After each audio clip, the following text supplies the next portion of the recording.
जय हिंद दोस्तों। मैं विशाल कुमार त्यागराज क्लासेज में आप सभी का स्वागत करता हूं।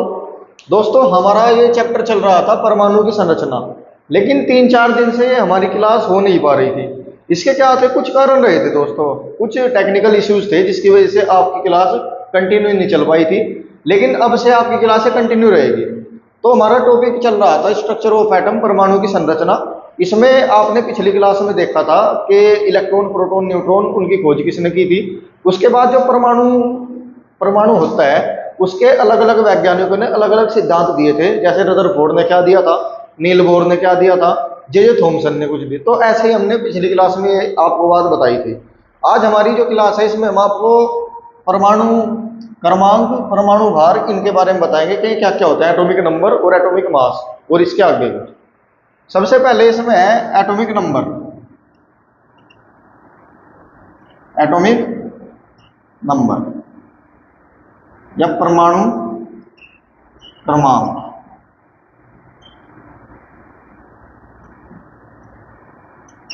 अब ये होता क्या है, जो एटॉमिक नंबर होता है, जैसे एटॉमिक नंबर का फोर, इसे हम डिनोट करते हैं जेड से। इसे किससे डिनोट करते हैं भाई? जेड से। जो जेड होता है, जो एटॉमिक नंबर होता है, ये बराबर होता है प्रोटॉन की। ये बराबर किसके होता है भाई? प्रोटॉन। मतलब जितना एटॉमिक नंबर होगा उतने ही क्या होंगे? प्रोटॉन होंगे। और ये दूसरा होता है इलेक्ट्रॉन। दूसरा किसके होता है भाई? इलेक्ट्रॉन के। तो इसका मतलब ये है, जो एटॉमिक नंबर है, जितना जो भी एटॉमिक नंबर है किसी भी एलिमेंट का, उसमें उतने ही तो प्रोटॉन होंगे और उतने ही इलेक्ट्रॉन होंगे। लेकिन हम इलेक्ट्रॉन नहीं बोल सकते। हम इलेक्ट्रॉन होंगे इतने ही जितने प्रोटॉन है, लेकिन इलेक्ट्रॉन क्या होते हैं, ये आवारा तत्व बोले जाते हैं। इसका मतलब ये है, ये फिक्स नहीं है। एटॉमिक नंबर जो है, एटॉमिक नंबर किसी भी एलिमेंट का एटॉमिक नंबर है, वो फिक्स है। तो प्रोटॉन फिक्स होंगे, लेकिन इलेक्ट्रॉन किसी एलिमेंट में फिक्स नहीं होते, वो कभी दूसरे में भी चले जाते हैं। जैसे कोई रिएक्शन हुई दो में, तो उसमें इलेक्ट्रॉन या तो ज्यादा हो जाते हैं या कम हो जाते हैं, तो इसलिए फिक्स नहीं होते।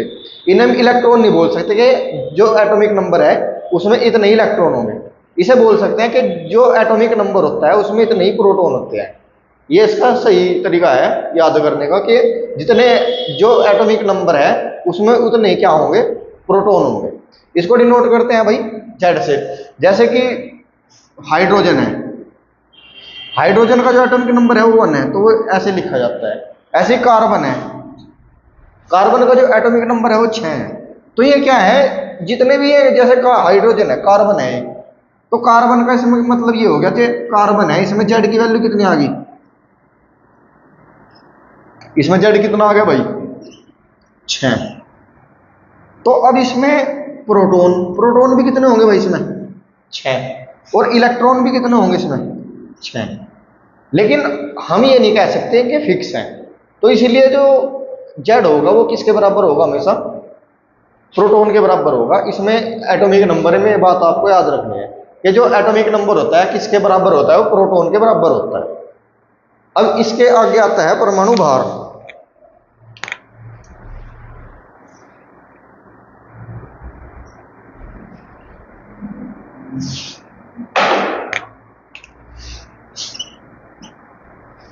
यहां तक आ गया समझ में? अब इसके बाद आता है भाई सबसे, इसमें दूसरा टॉपिक है, पहले एक वो पढ़ो, आइसो इलेक्ट्रिक। आइसो इलेक्ट्रिक, और हिंदी में बोलते हैं इसके सम इलेक्ट्रॉनिक, सम इलेक्ट्रॉनिक। अब इसका मतलब क्या है? ये ऐसे एलिमेंट होते हैं, ऐसे तत्व होते हैं जिनमें इलेक्ट्रॉन की संख्या बराबर होती है, उनको हम बोलते हैं सम इलेक्ट्रॉनिक या आइसो इलेक्ट्रिक। इसका मतलब क्या है कि जितने भी कोई दो एलिमेंट है भाई, दो एलिमेंट में इलेक्ट्रॉन की संख्या बराबर होगी, उनको बोलते हैं हम सम इलेक्ट्रॉनिक। इसमें जैसे क्वेश्चन आ जाते हैं एमजी। एमजी का जो है वो होता है एटॉमिक नंबर 12। इसमें इलेक्ट्रॉन होंगे भाई 2, यहां पे मतलब ऊपर ये लगा देंगे प्लस चार्ज। अब ऐसे ही एक होता है भाई एल्यूमिनियम। एल्यूमिनियम का एटॉमिक नंबर होता है 13,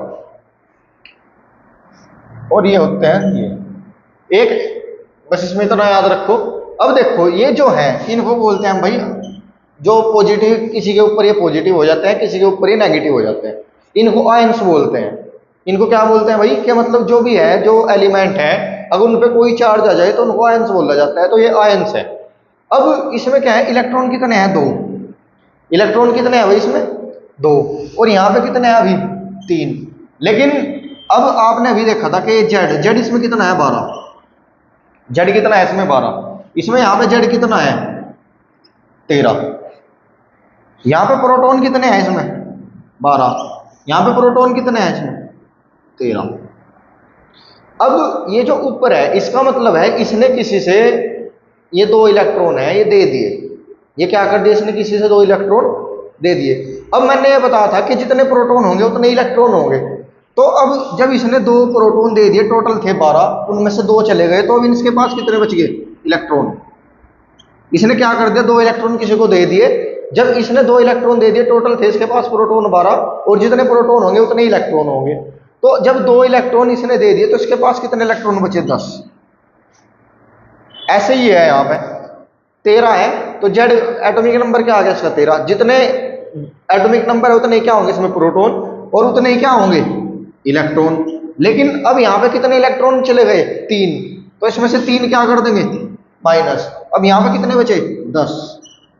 तो ये होते हैं सम इलेक्ट्रॉनिक। जब क्या करता है कोई एलिमेंट अपने इलेक्ट्रॉन या तो किसी से ले लिए या किसी को दे दिए, और उन 2 तत्वों के जो इलेक्ट्रॉन है वो बराबर आ जाए, ऐसे 2 इलेक्ट्रॉनों को हम बोलेंगे सम इलेक्ट्रिक या आइसो इलेक्ट्रिक। ये आपको इस चीज, ये बात नहीं याद रखनी है। क्या होगा भाई, इसमें mg के 12 इलेक्ट्रॉन थे, मतलब 12 एटॉमिक नंबर है इसका। एटॉमिक नंबर 12, तो जितना एटॉमिक नंबर उतने क्या होंगे भाई, प्रोटॉन, उतने ही क्या होंगे, इलेक्ट्रॉन। लेकिन अब क्या हुआ, उतने ही क्या होंगे, इलेक्ट्रॉन। अब जो ऊपर ये पॉजिटिव चार्ज है, इसका मतलब है इसने 2 इलेक्ट्रॉन किसी को दे दिए, जिसके बाद 2 इसमें से क्या हो गए, माइनस, और इसके पास कितने इलेक्ट्रॉन बचे, अब 10। ऐसे ही यहाँ पे है एटॉमिक नंबर है 13, जितना एटॉमिक नंबर उतने क्या होंगे, प्रोटॉन, प्रोटॉन भी क्या होंगे भाई, 13। अब इलेक्ट्रॉन भी कितने होंगे, 13। लेकिन ऊपर प्लस के कितने हैं, 3। तो इसका मतलब है 3 ने किसी को दे दिए, तो यहाँ पे क्या आ जाएगा, 3। इसमें से 3 माइनस करेंगे तो आंसर क्या आएगा, 10। ये 2 इलेक्ट्रॉन, दोनों के इलेक्ट्रॉन क्या हो गए, बराबर हो गए, तो इसलिए इनको क्या बोल लेंगे, सम इलेक्ट्रॉनिक, यानी कि आइसो इलेक्ट्रिक। ये आपको इतनी बात इसमें याद रखनी है। इसके बाद जो नेक्स्ट है वो है एटॉमिक मास।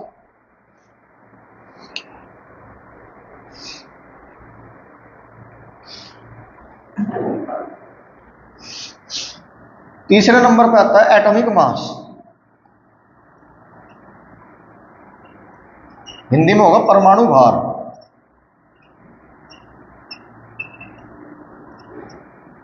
परमाणु भार, इसको डिनोट करते हैं हम भाई जेड से। ओ जेड से नहीं, ए से। इसको डिनोट किससे करते हैं भाई, ए से। अब ये किसी भी एलिमेंट में, जैसे कोई एलिमेंट है जेड, एलिमेंट ले लो भाई आप Na। एलिमेंट क्या है भाई, Na। इसका जो एटॉमिक नंबर वो होगा 11।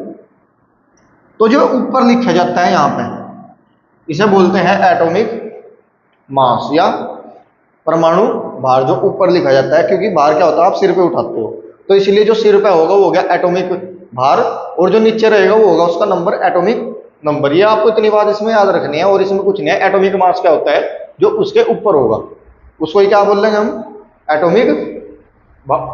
एटॉमिक मास या परमाणु भार। अब जो एटॉमिक नंबर होता है ना, ये प्रोटॉन प्लस न्यूट्रॉन, इन दोनों का अगर सम करते हैं तब एटॉमिक मास आता है। इसमें देखो प्रोटॉन को आप लिख सकते हो जेड, प्रोटॉन को आप क्या लिख सकते हो इसमें, जेड। तो इसको दूसरा फॉर्मूला ये भी कह सकते हैं कि एटॉमिक क्या होगा, जब एटॉमिक नंबर प्लस न्यूट्रॉन को हम जोड़ देंगे, मतलब उनका योग कर देंगे, तो वो क्या आएगा, परमाणु भार आएगा वो। इसमें आपको इतनी बात याद रखनी है।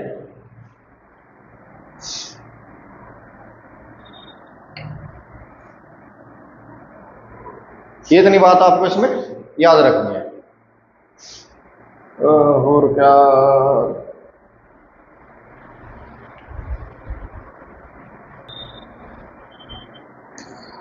अब आपने एटॉमिक नंबर भी देख लिए और एटॉमिक भार भी देख लिया, मतलब एटॉमिक नंबर और एटॉमिक मास, यानी कि वो परमाणु क्रमांक और परमाणु भार। अब यहां से कुछ क्वेश्चन पूछे जाते हैं, वो आपको याद रखने हैं कि कैसे कैसे वो बन सकते हैं।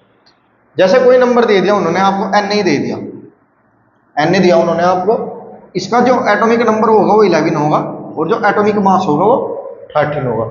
अब यहाँ से आपको ये बताने हैं इसमें कि इसमें कितने इलेक्ट्रॉन है, कितने प्रोटॉन है, कितने न्यूट्रॉन है, क्या इसका एटॉमिक नंबर है और क्या इसका एटॉमिक मास है। तो ये आपको मैं लिख रहा हूँ, आप देखो इन्हें करके, अगर आप पे होंगे जेड, जेड के बाद आएगा प्रोटॉन, इलेक्ट्रॉन, न्यूट्रॉन और ए। जितने भी नंबर हैं उन सब में आपको ये 4-5 चीज पता होनी चाहिए बिल्कुल। जितने भी तत्व हैं उनकी ये आपको चारों की 5 चीजें पता होनी चाहिए। जेड, जेड का मतलब होता है एटॉमिक नंबर। अब एन है, एन का एटॉमिक नंबर क्या होगा भाई? 11। जितना एटॉमिक नंबर उतने क्या होंगे? प्रोटॉन। अब जितने प्रोटॉन हैं उतने ही क्या हो सकते हैं? इलेक्ट्रॉन। तो इलेक्ट्रॉन भी कितने हो गए भाई इसमें? 11। अब एटॉमिक मास ए से डिनोट करते हैं एटॉमिक मास को, तो एटॉमिक मास कितना हो गया? 13। एटॉमिक मास कितना हो भाई? 13। अब अभी पहले ये पीछे बता था कि atomic mass is equal to होता है neutron plus proton. Atomic mass is equal to क्या होता है? Neutron plus proton. अब यहां से आप न्यूट्रॉन भी तो निकाल सकते हो इसको। न्यूट्रॉन का फॉर्मूला क्या बनेगा? न्यूट्रॉन इज इक्वल टू ए, तो प्रोटॉन ये प्लस का उधर जाके माइनस का पी। तो अगर हम एटॉमिक मास में से प्रोटॉन माइनस कर देते हैं तो वो क्या आएंगे? इसके न्यूट्रॉन नंबर निकल के आएंगे। क्या है? क्या इसके न्यूट्रॉन नंबर है? अब देखो यहां पे एटॉमिक मास कितना है एन का? एटॉमिक मास कितना है? 23। प्रोटॉन कितने हैं इसमें? 11। तो यहां से एन कितना निकल के आएगा? 12। तो 12 क्या होगा इसमें? न्यूट्रॉन के नंबर हो गए, न्यूट्रॉन की संख्या होगी इसमें। एन में न्यूट्रॉन कितने हो गए? 12। ये इतनी बात आपको इसमें याद रखनी है। क्या है? एन का क्या होगा? 11। जितने इलेक्ट्रॉन, जितने मतलब एटॉमिक नंबर होगा उतने क्या होंगे उसमें? प्रोटॉन होंगे। जितने प्रोटॉन है उतने इलेक्ट्रॉन होंगे। अब एटॉमिक मास क्या है उसका? 23। तो हमने क्या निकालना? न्यूट्रॉन। न्यूट्रॉन निकालने का फॉर्मूला बन जाएगा neutron equal to A minus P, यानी कि एटॉमिक मास माइनस प्रोटॉन। तो ये आपका ना आंसर आ जाएगा। ऐसे ही दूसरा क्वेश्चन होगा।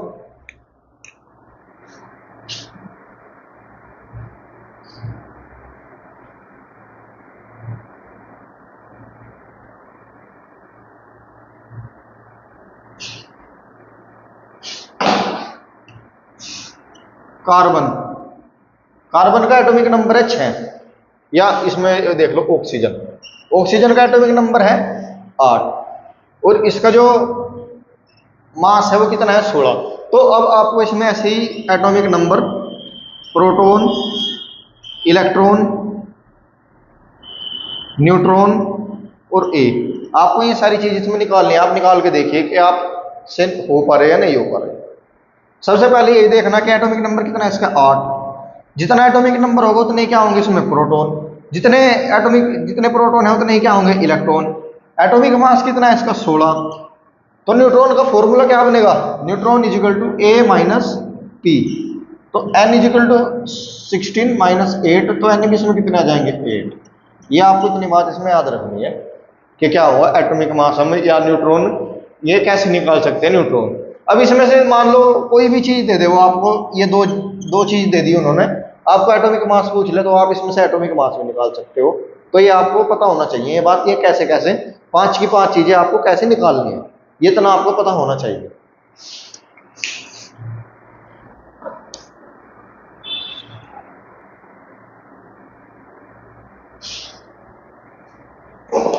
इसके बाद जो नेक्स्ट आता है वो आता है आइसोबार, या हिंदी में बोलेंगे समभारिक। समभारिक। अब इसमें होगा क्या? आइसोबार का मतलब क्या होता है? जैसे दो नंबर है, कार्बन हो गया और नाइट्रोजन हो गया, इसका एटॉमिक नंबर होगा 6 और इसका होगा 7, इसका ये और इसका ये। अब इसका मतलब क्या हो गया? आइसोबार, समभारिक। भार देख लीजिए यहाँ पे, भार और VAR, इसको भी आप भार ही समझ लेना, जो इंग्लिश वाले हैं ये भार दिख रहा मान लो। तो भार का मतलब होता है क्या? मास। जिनका क्या होगा? मास बराबर होगा, सेम मास होगा, उनको क्या बोल लेंगे हम? आइसोबार। जैसे कार्बन का एटॉमिक नंबर है 6, नाइट्रोजन का एटॉमिक नंबर है 7, लेकिन दोनों का मास कितना है? 14 और इसका भी कितना है? 14।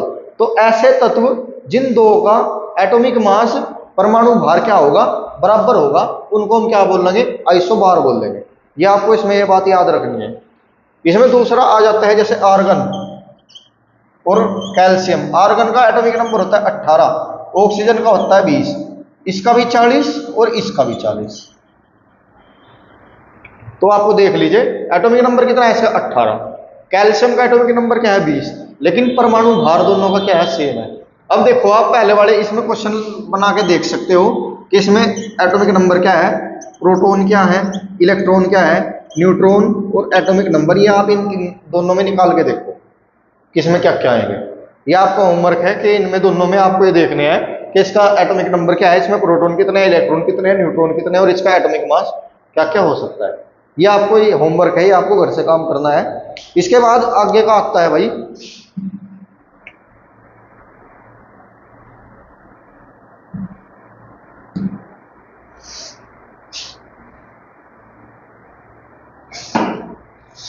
आइसोटोप्स। आइसोटोप समस्थानिक, समस्थानिक। अब देखो उसमें क्या था भाई, आइसोबार में जिनका क्या होगा, एटॉमिक नंबर क्या होगा, एटॉमिक मास क्या होगा, सेम होगा, एटॉमिक नंबर क्या होगा, डिफरेंस होगा। अब इसमें क्या हो जाएगा उल्टा, इसमें क्या होगा, atomic number, atomic number same, atomic number क्या होगा, समान होगा, समान परमाणु क्रमांक किसमें हो गए, आइसोटोप्स या समस्थानिक। इसमें एग्जांपल आएगा हाइड्रोजन 1, हाइड्रोजन 1, हाइड्रोजन 1, लेकिन 1 2 3, ये हाइड्रोजन के 3 आइसोटोप्स होंगे। हाइड्रोजन का एटॉमिक नंबर 1, इसका भी एटॉमिक नंबर कभी नहीं बदलता, atomic number 1, atomic number 1, atomic number 1, तीनों हाइड्रोजन है लेकिन तीनों का मास क्या हो गया, अलग अलग हो गया। तो ये क्या हो गए, आइसोटोप्स। अब जो इसमें पहले वाला है इसको बोलते हैं प्रोटीनियम, प्रोटियम। जो सेकंड है, सेकंड को बोलते हैं भाई ड्यूटीरियम,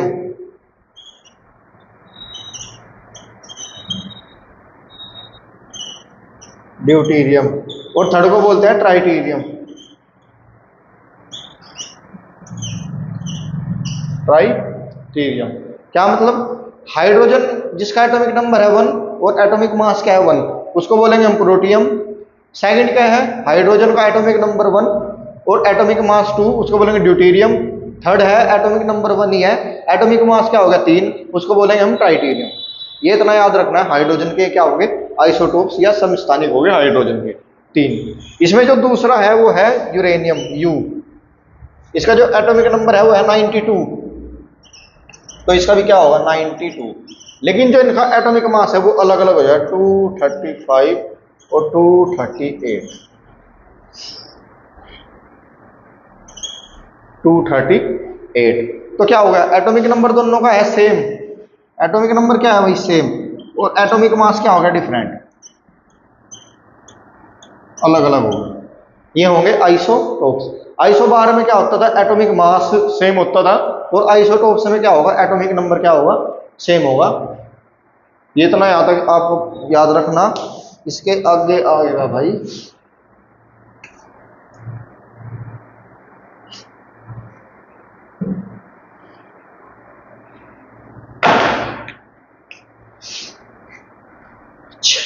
सिक्स,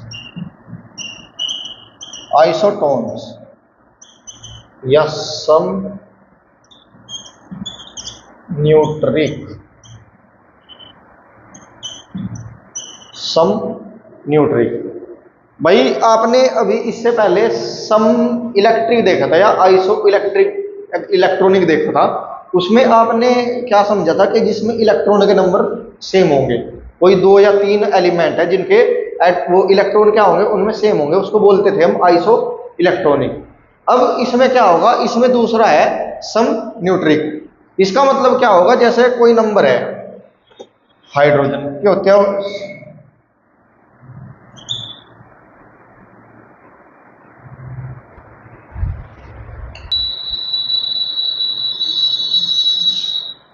इसमें जैसे आएगा भाई, सबसे पहले आएगा कार्बन और ऑक्सीजन।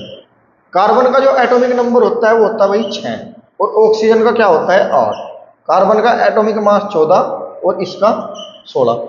आपको अभी पीछे ही देखा था कि न्यूट्रॉन कैसे निकाले जाते हैं, तो आपको इन दोनों के न्यूट्रॉन निकालने हैं। न्यूट्रॉन कैसे निकलेंगे? Atomic mass minus proton. अब एटॉमिक मास क्या है 14, जितना इलेक्ट्रॉनिक एटॉमिक नंबर होगा उतना ही क्या होंगे, प्रोटॉन होंगे। तो एटॉमिक नंबर क्या है 6, तो 6 इसमें से माइनस करके कितना आएगा 8। ये 6 क्यों क्या, क्योंकि जेड 6 है, जितना जेड होगा उतना ही क्या होंगे उसमें, प्रोटॉन होंगे भाई। ये आपको बात याद रखनी है।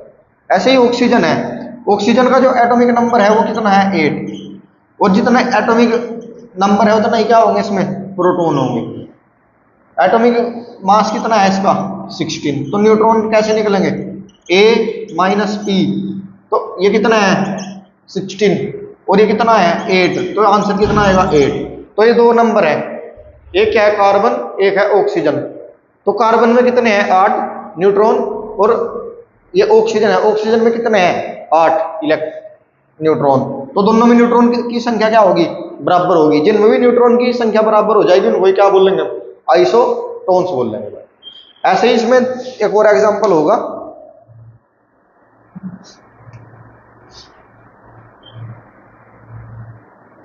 हाइड्रोजन और हीलियम।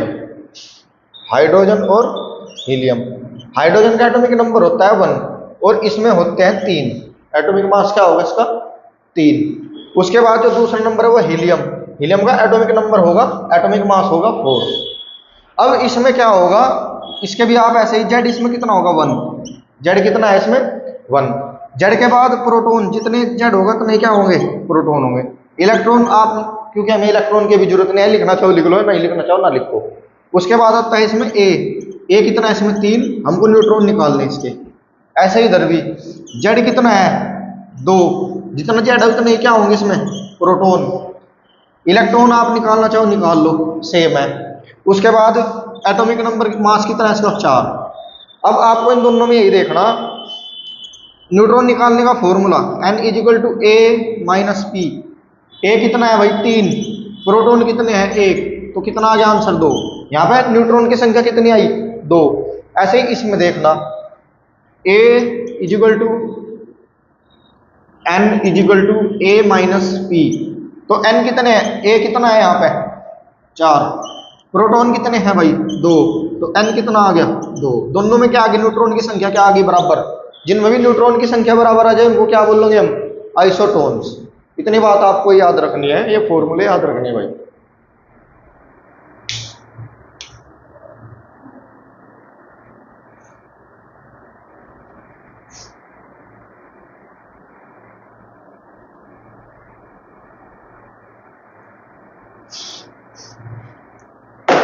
ये आपकी क्लास दोस्तों यहीं तक थी, आगे क्लास हम कल को करेंगे। और जो भी आपके दोस्त या सहायक हैं पढ़ने के